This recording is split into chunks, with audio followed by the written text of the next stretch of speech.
I am tempted to say that everybody loves a party, but I realize that not everybody actually does love a party. But generally speaking, celebrations are a good thing. They are things that mark particular events and remarkable occurrences or significant milestones in people's lives.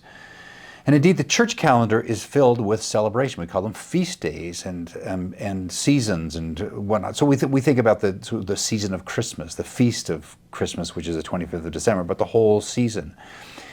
And I have noticed something in this particular year, which I haven't noticed before. I've experienced it in this sort of way in the church calendar, that we find ourselves, we kind of walk through the fullness of Holy Week, come to the literal explosion of life that is Easter in Christ Jesus, and from there we are through the wholeness of Easter season and coming into Ascension and Pentecost and Trinity.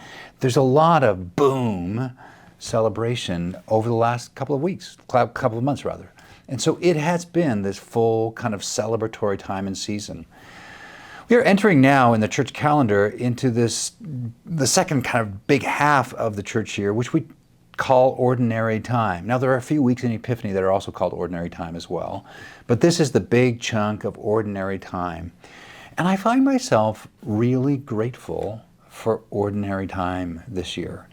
It's not that, of course, the feast isn't fantastic, because the feast is, but there is something about the contrast of feast, both feast and fast, but feast and ordinary time, that is really reflective of the truth of the reality of our lives. Our lives have mostly ordinary time that is just unremarkable on some level, where things happen day in and day out. We do the work that we need to do. We tend gardens. They slowly grow. It is just this ordinary time. And our ordinary lives, our ordinary time is sort of marked in and out by these moments of feast and festival.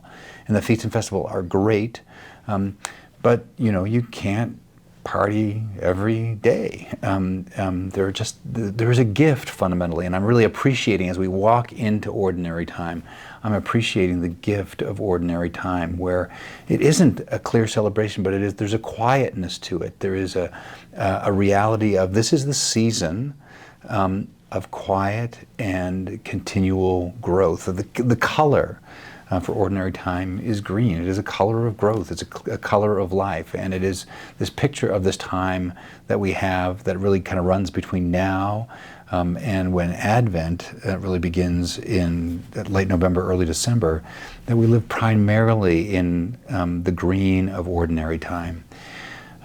So I guess my prayer and my hope for you, because this has been my experience, that I am welcoming the grace, the quiet of ordinary time this year in a way that I haven't really noticed before, and I'm really, really grateful for it. And I pray that as we have all walked through, again, sort of Holy Week and Easter and Ascension and Pentecost and Trinity, as we all enter into this ordinary time, that the ordinary time this year will be a deep blessing to you, where we will find the quiet growth of life that is in Christ Jesus.